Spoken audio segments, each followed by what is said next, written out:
أعوذ بالله من الشيطان الرجيم بسم الله الرحمن الرحيم الحمد لله رب العالمين والصلاة والسلام على نبينا محمد وعلى آله وصحبه أجمعين اما بعد۔ آج ہم ہیں امام ابن تیمیہ رحمہ اللہ کی عظیم الشان کتاب العقیدہ الواسطیہ کے ساتھ، اور آج کے درس میں فرما رہے ہیں امام صاحب: وقد دخل في هذه الجملة ما وصف الله به نفسه في سورة الإخلاص التي تعدل ثلث القرآن، حيث يقول: قل هو الله أحد الله الصمد لم يلد ولم يولد ولم يكن له كفوا أحد۔ تحقیق یقیناً داخل ہے فی هذه الجملہ، اس جملے میں۔ اس جملے سے مراد کون سا جملہ ہے؟ اس سے مراد ان کا یہ کہنا ہے جو پہلے وہ کہہ چکے ہیں کہ وہ من الایمان باللہ، اللہ کے اوپر ایمان لانا، اس کا حصہ ہے الایمان بما وصف به نفسه فی کتابہ العزیز، ایمان لانا اللہ تعالیٰ کی ان صفات پہ جو خود اللہ تعالیٰ نے قرآن کریم میں بیان کی ہیں، وبما وصفه به رسولہ محمد صلی اللہ علیہ وسلم، اور ایمان لانا اللہ کی ان صفات پہ جو اللہ کے رسول جناب محمد صلی اللہ علیہ وسلم نے بیان کی ہیں۔ ایمان لایا جائے گا ان صفات پہ من غیر تحریف، بغیر کسی تحریف کے، معنی تبدیل نہیں کیا جائے گا، ولا تعطیل، اور نہ معنی کا انکار کیا جائے گا، ومن غیر تکییف، اور نہ ہی اللہ تعالیٰ کی صفات کی اپنی طرف سے کوئی کیفیت بیان کی جائے گی، ولا تمثیل، اور نہ ہی اللہ کی صفات میں سے کسی صفت کو مخلوق کی کسی صفت کے مشابہ قرار دیا جائے گا۔ تو یہ ہے ہمارا عقیدہ، کن کا؟ اہل سنت والجماعت کا۔ تو اب امام صاحب فرما رہے ہیں آج کے درس میں وقد دخل فی هذه الجملہ، کہ ہمارا یہ جو عقیدہ ہے اس میں یہ چیز بھی داخل ہے، کیا؟ ما وصف اللہ به نفسہ فی سورۃ الاخلاص، اس میں اللہ تعالیٰ کے وہ اوصاف داخل ہیں جن کے ساتھ اللہ نے اپنے آپ کو متصف کیا ہے اس سورہ اخلاص میں جو قرآن کی 1/3 کے برابر ہے۔ چنانچہ اللہ تعالیٰ فرماتے ہیں قل هو اللہ احد، کہہ دیجئے کہ وہ اللہ ایک ہے، اللہ الصمد، اللہ ہی بے نیاز ہے، لم یلد، اس نے کسی کو جنم نہیں دیا، ولم یولد، اور وہ خود بھی جنم نہیں دیا گیا، ولم یکن لہ کفوا احد، اور کوئی بھی اس کا کسی بھی شکل میں ہم پلہ نہیں ہے۔ امام ابن تیمیہ رحمہ اللہ اجمالی طور پہ اللہ کے اسماء اور صفات کے بارے میں صحیح عقیدہ بیان کرنے کے بعد اب باقاعدہ بیان کرنے لگے ہیں وہ نصوص، وہ آیات، اور پھر وہ احادیث جن میں اللہ کے نام آئے ہیں، جن میں اللہ کی صفات آئی ہیں۔ چنانچہ آغاز انہوں نے اس کام کا کس سے کیا ہے؟ سورہ اخلاص سے۔ سورہ اخلاص سے آغاز کیوں کیا؟ کیونکہ یہ عظیم سورت اللہ تعالیٰ کی صفات پہ جس انداز سے مشتمل ہے اس انداز سے باقی صورتیں مشتمل نہیں ہیں۔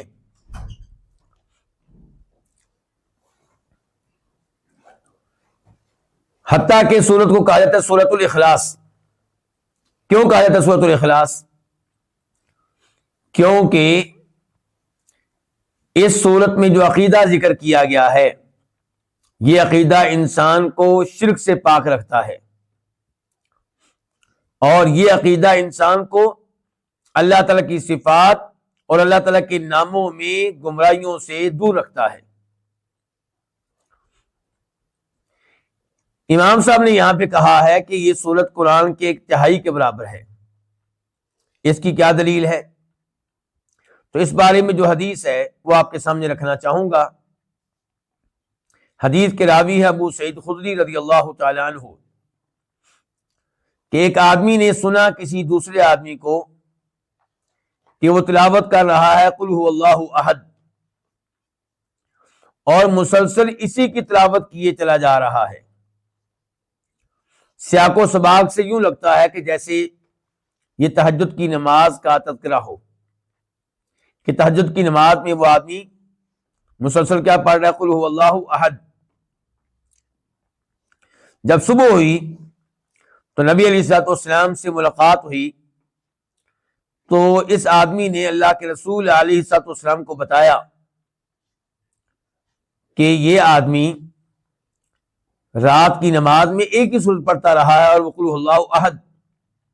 حدیث کے الفاظ ہیں اور راوی کون ہے؟ ابو سعید خدری۔ وَكَأَنَّ الرَّجُلَ يَتَقَالُّهَا، نبی علیہ الصلوۃ والسلام سے اس معاملے کا تذکرہ کرنے والا شخص گویا کہ اس سورت کے پڑھنے کو ہلکا جان رہا تھا۔ فقال رسول اللہ صلی اللہ علیہ وسلم، تو تب فرمایا تھا نبی علیہ الصلوۃ والسلام نے، والذی نفسی بیدی، اس ذات کی قسم جس کے ہاتھ میں میری جان ہے، انہا لتعدل ثلث القرآن، کہ یہ سورت قرآن کے 1/3 کے برابر ہے۔ بخاری شریف حدیث نمبر 5013 5013۔ اب یہاں پہ یہ سوال پیدا ہوگا کہ یہ سورت کس طرح 1/3 قرآن کے برابر ہے؟ دوسرے نمبر پہ یہ سوال پیدا ہوگا کہ اگر یہ سورت 1/3 قرآن کے برابر ہے تو اگر کوئی آدمی مثال کے طور پہ مغرب کی نماز میں تینوں رکعتوں میں سورہ اخلاص پڑھ لے، سورہ فاتحہ نہ پڑھے، تو کیا نماز ہو جائے گی؟ بھائی اس نے تو 1/3 قرآن پڑھ دیا، 10 پارے پڑھ دیے۔ نہیں، یہ برابر ہے قرآن کے 1/3 کے اجر و ثواب کے لحاظ سے۔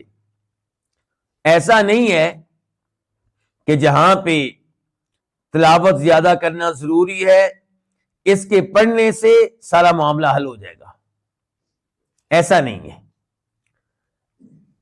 تو یہ اجر و ثواب کے لحاظ سے ہے۔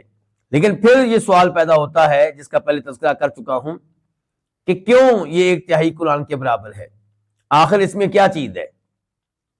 تو اس بارے میں علماء کرام کی مختلف توجیحات ہیں، مختلف آراء ہیں، مختلف خیالات ہیں، مختلف اقوال ہیں۔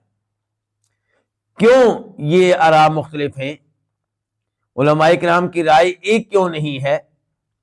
کیونکہ نبی علیہ الصلوۃ والسلام نے بتا دیا کہ یہ سورت 1/3 قرآن کے برابر ہے، لیکن یہ نہیں بتایا کہ کیسے برابر ہے، وجہ سبب آپ نے نہیں بتایا۔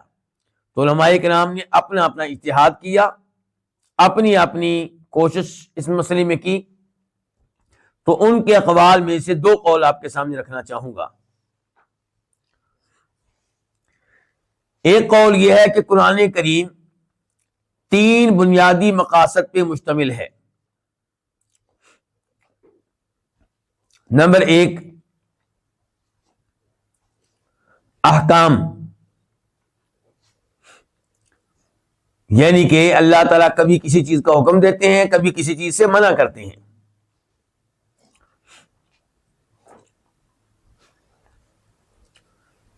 نمبر 2، قرآن کریم میں آپ کو کیا ملے گا؟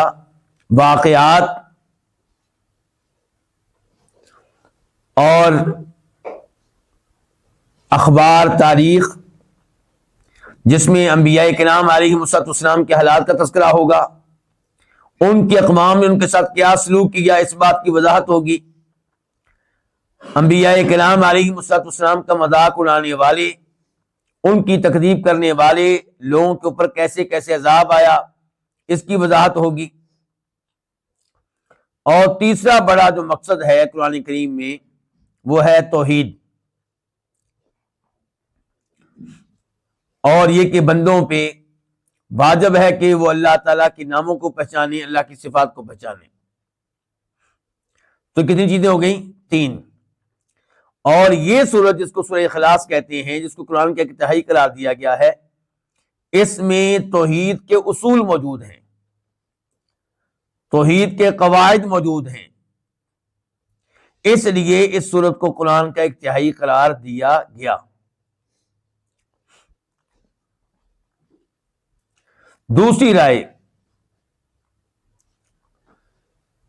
کہ قرآن کریم اس میں آپ کو خبریں ملیں گی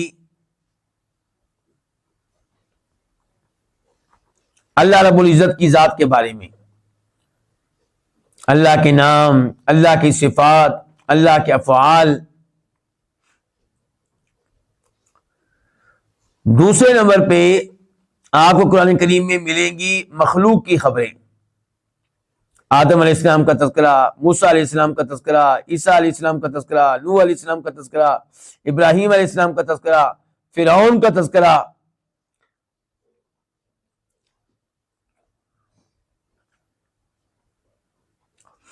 اور تیسرے نمبر پہ آپ کو قرآن حکیم میں ملیں گے احکام، نماز پڑھو، زکوٰۃ دو، زنا نہ کرو، سود نہ لو۔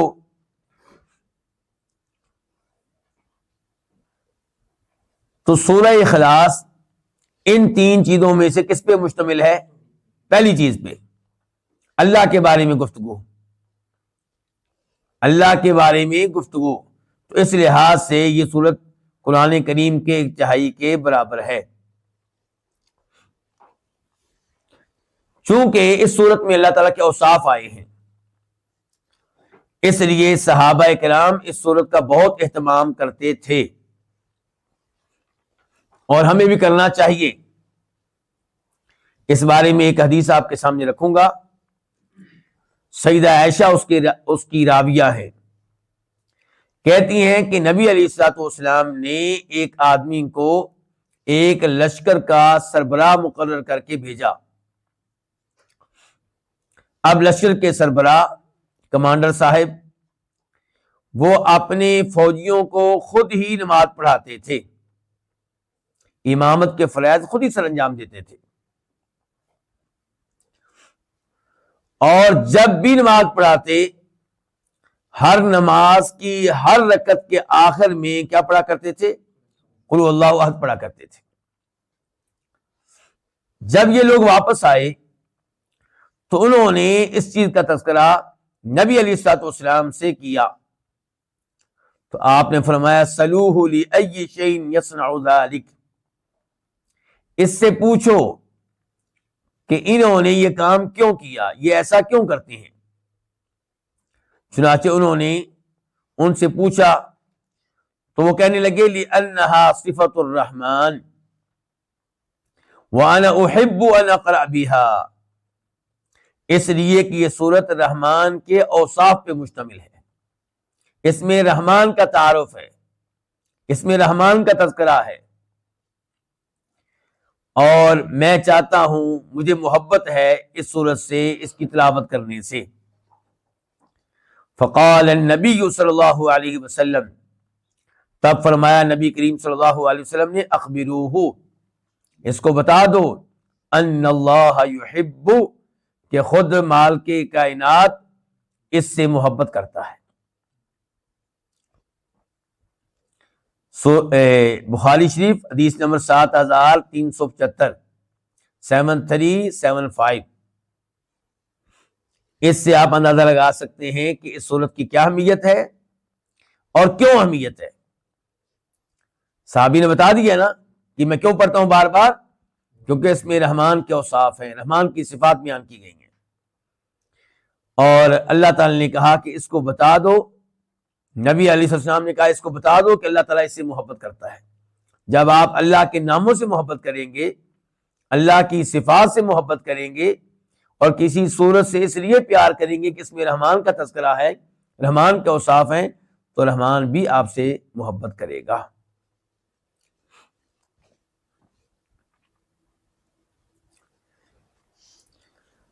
تو یہ صورت کیا ہے؟ قل هو اللہ احد، کہہ دیجئے وہ اللہ ایک ہے۔ قل کہہ دیجئے، اللہ تعالی نے مخاطب کس کو کیا ہے؟ نبی علیہ الصلوۃ والسلام کو۔ قل آپ کہہ دیں،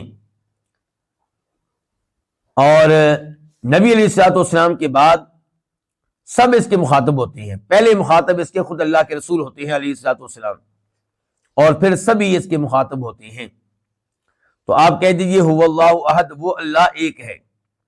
ہوا اس سے مراد کہ وہ اللہ جس کے بارے میں تم نے سوال کیا ہے، پوچھا ہے، کیونکہ اس بارے میں ایک حدیث آتی ہے جسے امام احمد اپنی مسند میں روایت کرتے ہیں، اور مسند احمد میں اس کا نمبر ہے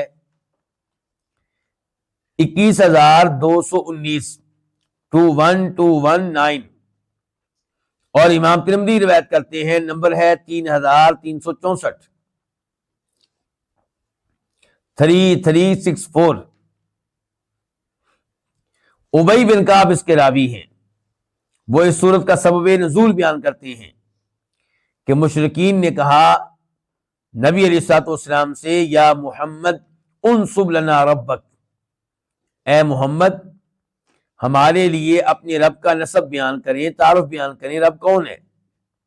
تو تب اللہ تعالی نے یہ سورت نازل فرمائی، قل هو اللہ احد اللہ الصمد الی آخرہ۔ تو قل هو اللہ احد میں ان کے سوال کا جواب ہے کہ وہ اللہ جس کے بارے میں پوچھ رہے ہو، سوال کر رہے ہو، وہ اللہ کیا ہے؟ وہ ایک ہے۔ اور یہ بھی ممکن ہے کہ ہوا کو آپ کیا بنا لیں؟ ضمیر شان۔ پھر آپ معنی کیا کریں گے؟ کہہ دیجئے سچی بات یہ ہے، حق بات یہ ہے، حقیقت یہ ہے کہ اللہ تعالیٰ ایک ہے۔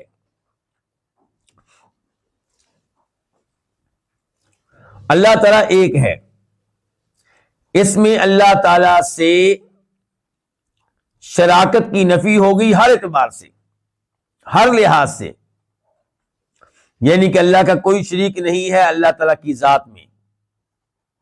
اللہ ایک ہے، دو نہیں ہے۔ جو عبادت کے لائق ہیں وہ ایک ہے، دو نہیں ہے۔ پھر اس میں نفی ہو گئی اس بات کی کہ اللہ کا کوئی شریک ہو اللہ تعالیٰ کی عبادت میں، معبود ہونے میں، عبادت کا حقدار ہونے میں۔ وہ اکیلا ہی ہر طرح کی عبادت کا حقدار ہے، اس کے علاوہ کوئی بھی عبادت کے کسی بھی حصے کے لائق نہیں ہے، اس کا حقدار نہیں ہے۔ قل هو اللہ احد کہہ دیجیے وہ اللہ ایک ہے۔ اس میں اس بات کی بھی نفی ہو گئی کہ اللہ کی طرح کے کسی اور کے نام ہو، اللہ کے ناموں جیسے کسی کے نام نہیں ہیں۔ ناموں کے معاملے میں بھی اللہ کا کوئی شریک نہیں ہے۔ آپ کہیں گے چند نام ایسے ہیں جو اللہ تعالیٰ پہ بھی استعمال ہوتے ہیں، مخلوق پہ بھی استعمال ہوتے ہیں، تو جواب یہ ہے کہ الفاظ کے لحاظ سے وہ مخلوق پہ استعمال ہوتے ہیں، لیکن وہ الفاظ کا معنی و مفہوم کے لحاظ سے مخلوق اللہ تعالیٰ کی شریک نہیں ہے۔ تو اس لیے اللہ تعالیٰ ناموں کے اعتبار سے بھی ایک ہے، ان کے اللہ کا کوئی شریک نہیں ہے۔ وصفاتہ، اور صفات کے اعتبار سے بھی اللہ تعالیٰ ایک ہے، اللہ کی طرح کی صفات کسی کی نہیں ہے۔ افعال کے لحاظ سے بھی اللہ تعالیٰ ایک ہے۔ تو یہ ہر لحاظ سے اللہ تعالیٰ سے شراکت کی کیا ہو گئی؟ نفی ہو گئی۔ اس کے بعد آیت کیا ہے؟ اللہ الصمد۔ ایک تو یہ ہے کہ لفظ اللہ معرفہ ہے، اور الصمد خبر جو ہے وہ بھی کیا ہے؟ معرفہ ہے۔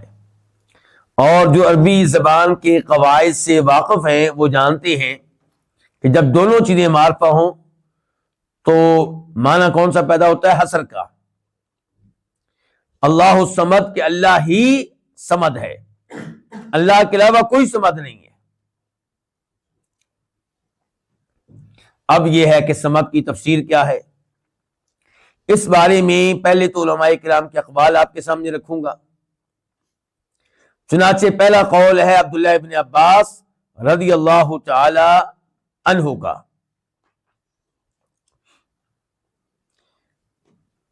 کہ صمد کون ہے؟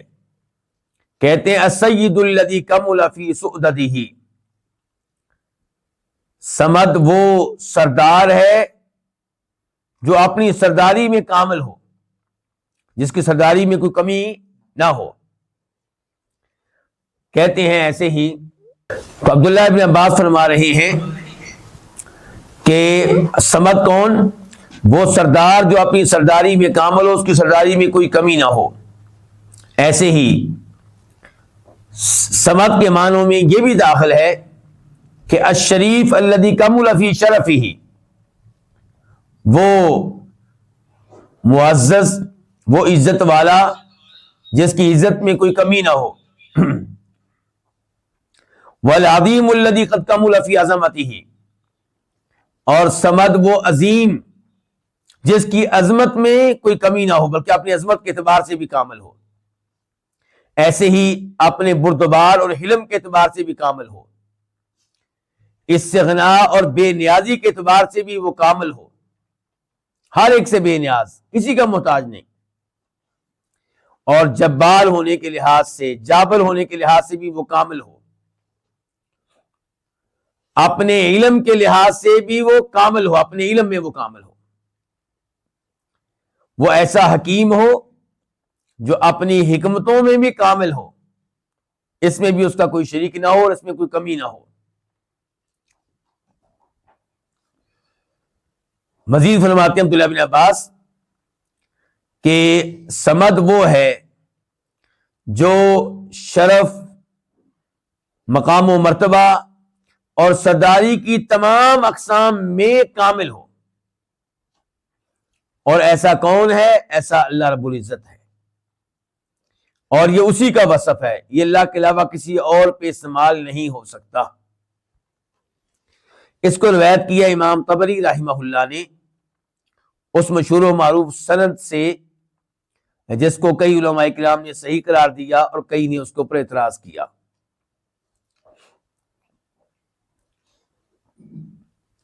دوسری تفسیر جو صمد کی گئی ہے کہ صمد وہ ہے جس کا پیٹ نہ ہو۔ یہ تفسیر ثابت ہے صحیح سندوں کے ساتھ امام مجاہد سے، روایت کیا امام طبری نے، حسن بصری سے روایت کیا امام طبری نے، امام ضحاک سے روایت کیا امام طبری نے۔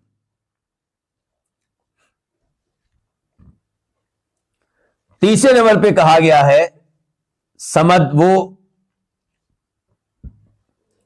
جو نہ کھائے نہ پیے۔ یہ قول ہے کس کا؟ امام شابی کا، اور اسے بھی روایت کے امام طبری نے، اور اس کی بھی سند صحیح ہے۔ اور ایک قول یہ ہے صمد کی تفسیر اور وضاحت میں، شرح میں، کہ صمد وہ ہے جس سے کوئی چیز نہ نکلے۔ یہ اکرمہ کا قول ہے، امام طبری نے روایت کیا ہے، اس کی سند بھی صحیح ہے۔ صمد کی تفسیر میں ایک قول یہ آیا ہے کہ صمد وہ ہے جو الدائم، ہمیشہ رہنے والا ہو۔ یہ امام قتادہ کا قول ہے، اور اسے بھی امام طبری نے روایت کیا، اس کی سند بھی صحیح ہے۔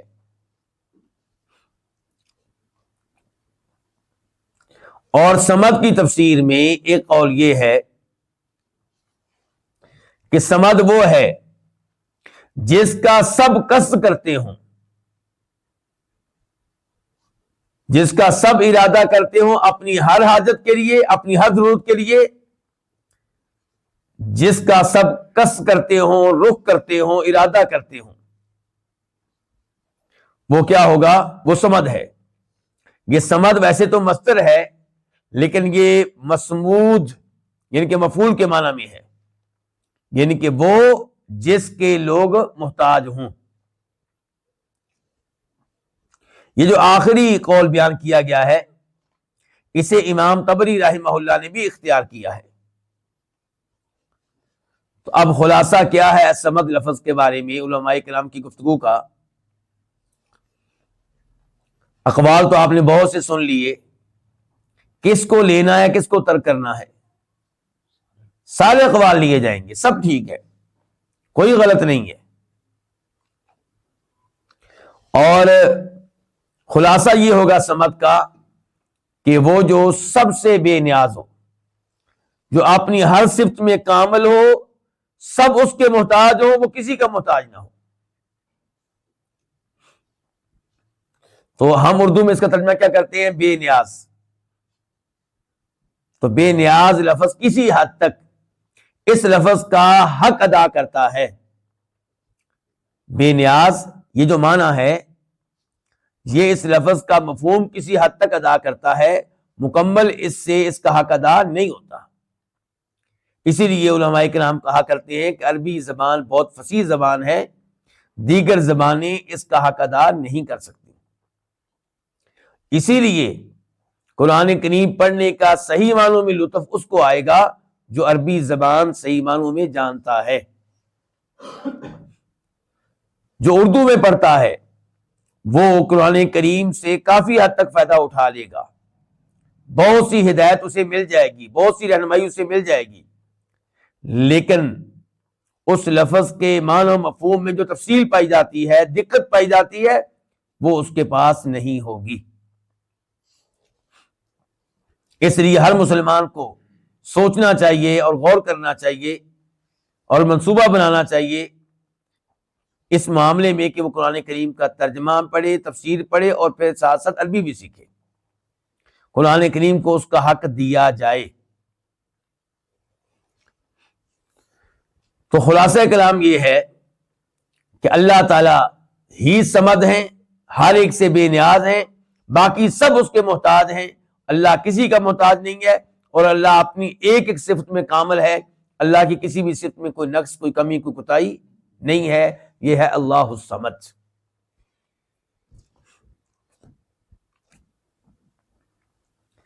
اب آپ آ جائیں اس کے بعد کی آیت، وہ کیا ہے؟ لم یلد ولم یولد، اللہ نے کسی کو جنم نہیں دیا۔ تو لم یلد، اللہ نے کسی کو جنم نہیں دیا، اس میں رد ہو گیا کن کا؟ عیسائیوں کا۔ وہ کیا کہتے ہیں کہ عیسیٰ علیہ السلام اللہ کے بیٹے ہیں، اور اللہ تعالیٰ کہنے لم یلد، میرا کوئی بیٹا نہیں، میں نے کسی کو جنم نہیں دیا۔ اس میں تردید ہو گئی یہودیوں کی، جو کیا کہتے ہیں کہ عزیر اللہ تعالیٰ کے بیٹے ہیں۔ اللہ تعالیٰ کہتے ہیں کہ لم یلد، یعنی کہ تمہارے رب نے کسی کو جنم نہیں دیا۔ اس میں تردید ہو گئی مشرکین مکہ کی، قریش مکہ کی، جن کا عقیدہ یہ تھا کہ فرشتے اللہ تعالیٰ کی بیٹیاں ہیں۔ اس میں تردید ہو گئی فلاسفہ کی،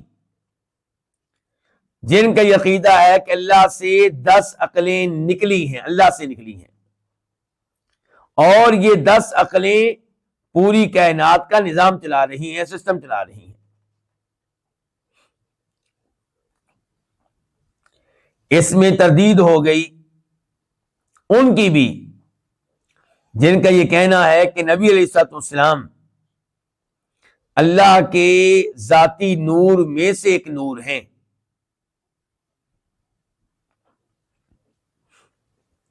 ان سب کی تردید ہو رہی ہے۔ اور یاد رہے کہ اللہ تعالی کے لیے اولاد کا اثبات یہ اللہ تعالیٰ کو گالی دینے کے مترادف ہے۔ یہ کہنا کہ اللہ تعالیٰ کی اولاد ہے، یہ اللہ تعالیٰ کو برا بلا کہنے کے مترادف ہے، اللہ کو گالی دینے کے مترادف ہے۔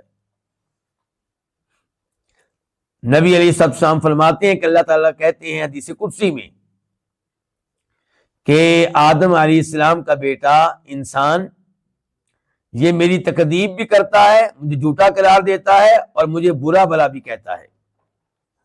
جہاں تک تعلق ہے اس کی تکذیب کا، مجھے جھوٹا قرار دینے کا، تو اس کا یہ ماننا کہ اللہ تعالی ہمیں دوبارہ پیدا کرنے کی طاقت نہیں رکھتا، ہم دوبارہ نہیں اٹھائے جائیں گے. کیسے ممکن ہے کہ ہمیں اٹھایا جائے جب کہ ہم مٹی مٹی ہو چکے ہوں گے, ریزہ ریزہ ہو چکے ہوں گے, مٹی کا حصہ بن چکے ہوں گے. اللہ تعالیٰ کہتے ہیں یہ میری تکذیب ہے. جب میں نے کہہ دیا کہ میں نے لوگوں کو دوبارہ زندہ کرنا ہے, لوگوں کو اٹھانا ہے, اور میرے لیے لوگوں کو دوبارہ زندہ کرنا کچھ مشکل نہیں ہے, تو انسان کا یہ کہنا کہ ایسا نہیں ہوگا, یہ میری تکذیب ہے. اور جہاں تک تعلق ہے اس کے مجھے گالی دینے کا, برا بھلا کہنے کا, تو اس کا یہ کہنا کہ اللہ تعالیٰ کی اولاد ہے. میں اور آپ اولاد کے بغیر ناقص ہیں. جس انسان کی اولاد نہیں ہے وہ پریشان ہے, وہ دعائیں کرتا ہے, وہ اپنا علاج کراتا ہے, بیگم کا علاج کراتا ہے, اس ہاسپٹل میں جاتا ہے, اس میں جاتا ہے, اس ڈاکٹر کے پاس, اس ڈاکٹر کے پاس, اس حکیم کے پاس, اس حکیم کے پاس, کیونکہ وہ سمجھتا ہے اولاد کے بغیر میں کیا ہوں, ناقص ہوں. اور دیکھا یہی گیا ہے, جس کی اولاد نہیں آخری زندگی میں اس کا کوئی حال نہیں. لیکن اللہ رب العزت کے بارے میں کہنا کہ اللہ کی اولاد ہے, یہ اللہ کی توہین ہے, یہ اللہ کو برا بھلا کہنا ہے, کیونکہ اللہ کسی کا محتاج نہیں ہے. اللہ ہر ایک سے مستغنی ہے, اللہ تعالیٰ بے نیاز ہے. اور اللہ تعالیٰ کی اولاد کیوں ہو؟ 4 لحاظ سے ثابت ہوتا ہے کہ اللہ تعالیٰ کی کوئی اولاد نہیں ہے. ایک تو اس لیے کہ اولاد ہمیشہ باپ کی جنس سے ہوتی ہے, اور جن کو اللہ کی اولاد قرار دیا جا رہا ہے یہ اللہ کی جنس میں سے نہیں ہے. کیا عیسیٰ علیہ السلام اللہ کی جنس میں سے؟ بالکل بھی نہیں. اللہ تعالیٰ تو ہر کمی کوتاہی سے پاک ہے, ہر عیب سے, کمزوری سے پاک ہے. عیسیٰ علیہ السلام انسان تھے, سویا کرتے تھے, کھانے کے محتاج تھے, قضائے حاجت کے محتاج تھے, تو وہ اللہ تعالیٰ کے بیٹے کیسے ہو سکتے ہیں؟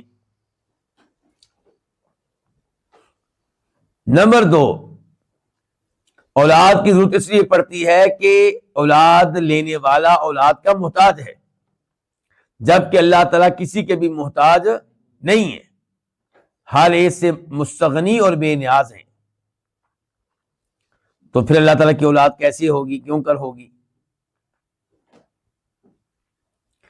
تیسرے نمبر پہ اولاد انسان کی غلام نہیں ہوتی, اولاد ہوتی ہے جبکہ اللہ تعالیٰ کے سارے بندے, سب انسان اللہ تعالیٰ کے بندے ہیں, اللہ کے غلام ہیں, اللہ کے بندے ہیں. ان کل من فی السماوات والارض الا آتی الرحمن عبدا, سب لوگ روز قیامت اللہ کے پاس حاضر ہوں گے, بندہ بن کر آئیں گے. تو اللہ تعالیٰ کے یہ ساری جو انسان ہیں یہ سب اللہ تعالیٰ کے بندے ہیں, تو یہ پھر بیٹا کیسے ہو سکتے ہیں؟ بیٹا بندہ یا غلام نہیں ہوتا. چوتھے نمبر پہ اولاد لینے کے لیے بیوی کی ضرورت پڑتی ہے, اور اللہ تعالی بیوی کے عیب سے بھی پاک ہیں. انا یکون لہ ولد ولم تکن لہ صاحبہ, اللہ کی اولاد کیسے ہو سکتی ہے جبکہ اللہ تعالیٰ کی کوئی وائف نہیں ہے, کوئی بیوی نہیں ہے. تو خلاصہ کلام یہ ہے کہ لم یلد سے پتہ چلا کہ اللہ کی کوئی اولاد نہیں ہے. ولم یولد, اور اللہ تعالیٰ کسی کا والد بھی نہیں ہے, اللہ تعالیٰ کسی کا بیٹا بھی نہیں ہے, اللہ کا کوئی والد نہیں ہے. نعوذ باللہ من ذالک, ایسے الفاظ استعمال کرتے ہوئے بھی ڈر لگتا ہے, کیونکہ اگر یہ مان لیا جائے کہ اللہ تعالیٰ کا کوئی والد ہے, تو ماننا پڑے گا کہ والد پہلے تھا, بیٹا بعد میں آیا. جبکہ اللہ رب العزت کون ہے؟ هو الاول, اللہ تعالیٰ وہ اول ہیں, وہ پہلے ہیں جس سے پہلے کوئی اور نہیں تھا. اللہ تعالیٰ تو ازل سے ہیں, اللہ کا کوئی آغاز نہیں ہے, اللہ کا کوئی اختتام بھی نہیں ہے. مخلوقات کا آغاز بھی ہوتا ہے, اختتام بھی ہوتا ہے. کب انسان پیدا ہوا, کب فوت ہوا, لیکن اللہ تعالیٰ کا کوئی آغاز نہیں اور کوئی اختتام نہیں، اور ہم اپنی ناقص اور محدود عقل کے مطابق اللہ تعالیٰ کو بھی اپنے جیسا سمجھتے ہوئے سوچتے ہیں کہ اللہ کب سے ہے، کب تک ہوگا، جبکہ بھول جاتے ہیں کہ پوری کائنات کا وہ خالق مالک ہے، اس کا کوئی آغاز نہیں اور کوئی اختتام نہیں۔ اس کے بعد اللہ تعالیٰ فرماتے ہیں وَلَمْ يَكُنْ لَهُ كُفُوًا أَحَدٌ، اور اللہ تعالیٰ کا کوئی بھی ہم مثل نہیں، جوڑ کا نہیں، برابر کا نہیں، کوئی بھی اللہ تعالیٰ کا ہم پلہ نہیں۔ تو ان الفاظ سے پتہ چلا کہ اللہ رب العزت کے برابر کا کوئی نہیں ہے، نہ ربوبیت میں، نہ الوہیت میں، اور نہ ہی اسماء و صفات میں، نہ ہی اللہ کے کسی اور فعل میں۔ تو یہ صورت بار بار اللہ رب العزت کے بارے میں یہ تعارف پیش کرتی ہے کہ اللہ تعالیٰ اکیلے ہیں، اور اس صورت سے بار بار توحید کا پتہ چلتا ہے، اسی لیے تو اس کا نام سورہ اخلاص رکھا گیا۔ اسی لیے نبی علیہ الصلوۃ والسلام اس صورت کا بہت اہتمام کرتے تھے۔ فجر کی نماز سے پہلے 2 رکعتیں ادا کرتے تو پہلی رکعت میں کیا پڑھتے؟ سورہ فاتحہ کے بعد سورہ قل یا ایھا الکافرون، اور دوسری میں سورہ فاتحہ کے بعد سورۃ الاخلاص قل ھو اللہ احد۔ طواف کی 2 رکعتوں میں نبی علیہ الصلوۃ والسلام پہلی رکعت میں کیا پڑھتے تھے؟ قل یا ایھا الکافرون، دوسری میں کیا پڑھتے تھے؟ سورہ قل ھو اللہ احد۔ ایسے ہی نبی علیہ الصلوۃ والسلام وتر کی نماز میں جب 3 رکعتیں پڑھتے تھے تو پہلی رکعت میں سورہ فاتحہ کے بعد کیا پڑھتے تھے؟ سورۃ الاعلیٰ، اور دوسری رکعت میں کافرون، اور تیسری میں سورہ اخلاص۔ اور پھر آپ اس طرف آ جائیں کہ نبی علیہ الصلوۃ والسلام رات کو سونے سے پہلے 3 سورتیں 3 بار پڑھتے تھے۔ کون سی؟ سورہ اخلاص، سورہ فلق اور سورہ ناس، اور اپنے ہاتھوں پہ پھونکتے اور پھر اپنے ہاتھوں کو پورے جسم پہ لگاتے جہاں تک آپ کے ہاتھ پہنچ پاتے، آغاز کرتے سر سے، چہرے سے، جسم سے، اور جسم کے اگلے حصے سے، پھر ہاتھوں کو لے کر جاتے پچھلے حصے کی طرف۔ یہ آپ کا روزانہ کا اہتمام تھا۔ پھر آپ یہ دیکھیں کہ نبی علیہ الصلوۃ والسلام کا یہ فرمان ہے، ترمذی شریف کی حدیث ہے کہ انسان کو چاہیے کہ صبح و شام 3 بار ان 3 سورتوں کو پڑھے۔ تو وہاں پہ بھی ان کا اہتمام موجود ہے۔ تو کہنے کا مطلب یہ ہے کہ سورہ قل ھو اللہ احد کی بہت زیادہ اہمیت ہے۔ جب آپ پہ جادو ہوا تھا تو تب بھی آپ نے انہی 3 سورتوں کو پڑھا تھا۔ تو ان 3 سورتوں کا بہت اہتمام کرنا چاہیے۔ اس میں اللہ رب العزت کے نام آئے ہیں۔ قل ھو اللہ احد، احد کیا ہے؟ اللہ تعالیٰ کا نام ہے۔ اللہ الصمد، اللہ تعالیٰ کا کیا ہے؟ نام ہے۔ اللہ الصمد بھی اللہ تعالیٰ کا نام ہے۔ تو یہ اللہ تعالیٰ کے نام آئے ہیں۔ پھر آپ اس صورت پہ ایک اور لحاظ سے بھی غور کریں کہ اس صورت میں اللہ تعالیٰ کی کچھ صفات آئی ہیں اس بات کے انداز میں، اور کچھ آئی ہیں نفی کے انداز میں۔ اس بات کے انداز میں قل ھو اللہ احد، کہہ دیجئے اللہ ایک ہے۔ تو احد اللہ کا نام ہوا تو احدیت اللہ کی صفت ہوئی، ایک ہونا اللہ تعالیٰ کی کیا ہوئی؟ صفت ہوئی۔ ایسے ہی قل ھو اللہ، اللہ یہ اللہ تعالیٰ کا نام ہے، اور عبادت کے لائق ہونا یہ اللہ تعالیٰ کی کیا ہوئی؟ صفت ہوئی۔ اللہ الصمد، الصمد اللہ تعالیٰ کا نام ہے، اور صمدیت یہ اللہ تعالیٰ کی کیا ہوئی؟ صفت ہوئی۔ اب آپ نفی کی طرف آ جائیں۔ لم یلد، پہلی نفی، اللہ تعالیٰ سے نفی اس بات کی کہ اللہ تعالیٰ کی کوئی اولاد ہو۔ ولم یولد، یہ کیا ہو گئی؟ دوسری نفی، یہ نفی اس بات کی کہ اللہ تعالیٰ کا کوئی والد ہو۔ وَلَمْ يَكُنْ لَهُ كُفُوًا أَحَدٌ، اس میں اس بات کی نفی کہ اللہ تعالیٰ کا کوئی ہم پلہ ہو، اللہ کے برابر کا ہو، اللہ کا کوئی ہمسر ہو، ایسا کوئی بھی نہیں ہے۔ یہ جو ہم نے کہا تھا اللہ الصمد، کہ اس سے پتہ چلا کہ اللہ تعالیٰ اپنی تمام صفات میں کامل ہیں اور اللہ تعالیٰ بے نیاز ہیں، اللہ تعالیٰ کسی کے محتاج نہیں ہے، سب اس کے محتاج ہیں۔ اس سے ایک دو چیزوں کی سمجھ آتی ہے۔ جب ہم کہتے ہیں کہ اللہ تعالیٰ عرش پہ مستوی ہیں، لوگ ہم سے کہتے ہیں اس کا مطلب یہ نکلے گا کہ اللہ تعالیٰ عرش کے محتاج ہیں۔ ہمارا جواب کیا ہوگا؟ اللہ الصمد، اللہ تعالیٰ مستوی ہے، قرآن میں بار بار آیا، وہ ہم نے ماننا ہی ماننا ہے، اس کا ہم انکار نہیں کریں گے، اس کی تعبیر بھی نہیں کریں گے۔ لیکن یہ کہنا کہ اس کا مطلب یہ ہوا کہ اللہ تعالیٰ مستوی ہونے کے لیے عرش کے محتاج ہے، بالکل غلط ہے۔ عرش اپنا وجود قائم رکھنے کے لیے اللہ رب العزت کا محتاج ہے، اللہ تعالیٰ عرش کے محتاج نہیں ہے۔ اللہ الصمد، اللہ تعالیٰ ہر ایک سے بے نیاز ہے۔ اور اللہ الصمد سے یہ بھی پتا چلا کہ اللہ تعالیٰ کی اولاد نہیں ہے، اس سے بھی پتا چلا، کیونکہ اولاد اس کے پاس ہوگی جو اولاد کا محتاج ہوگا، اسے خواہش ہوگی، وہ مانگے گا، وہ دعائیں کرے گا، اس کے پاس ممکن اللہ اس کو اولاد دے دے۔ لیکن اللہ رب العزت چونکہ صمد ہیں، سب سے مستغنی ہیں، سب سے بے نیاز ہیں اور سب اللہ کے محتاج ہیں، تو اس سے بھی پتا چلا کہ اللہ تعالیٰ کی اولاد نہیں ہے۔ تو خلاصہ کلام یہ ہے کہ یہ سورت بہت ہی عظیم سورت ہے، اور اس میں اللہ تعالیٰ کے نام آئے ہیں، اللہ کی صفات آئی ہیں، نفی کے انداز میں بھی اور اس بات کے انداز میں بھی، اور جو نفی کا انداز ہے وہ بھی اللہ تعالیٰ کے کمال پہ دلالت کرنے کے لیے ہے۔ یہ جو بتایا گیا کہ اللہ تعالیٰ کی اولاد نہیں ہے، اللہ تعالیٰ کا کوئی والد نہیں ہے، یہ بتانے کے لیے کہ اللہ تعالیٰ اس عیب سے پاک ہیں، تو اللہ تعالیٰ پھر کامل ہیں۔ اللہ تعالیٰ میں یہ عیب نہیں پایا جاتا تو اللہ تعالیٰ اپنی صفات میں کیا ہوئے؟ کامل ہوئے۔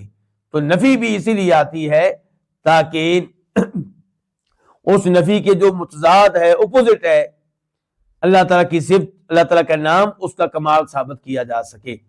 یہیں پہ آج کے درس کا اختتام کرتے ہیں، اور اللہ رب العزت سے دعا کرتے ہیں کہ اللہ تعالیٰ ہمیں اپنے نام، اپنی صفات صحیح معنوں میں سیکھنے کی توفیق دے، اور اللہ تعالیٰ ہمیں اس صورت کا بھی حق ادا کرنے کی توفیق دے، اس صورت کا اہتمام کرنے کی توفیق دے۔ وصلی اللہ تعالی علی نبینا محمد وعلی آلہ وصحبہ اجمعین۔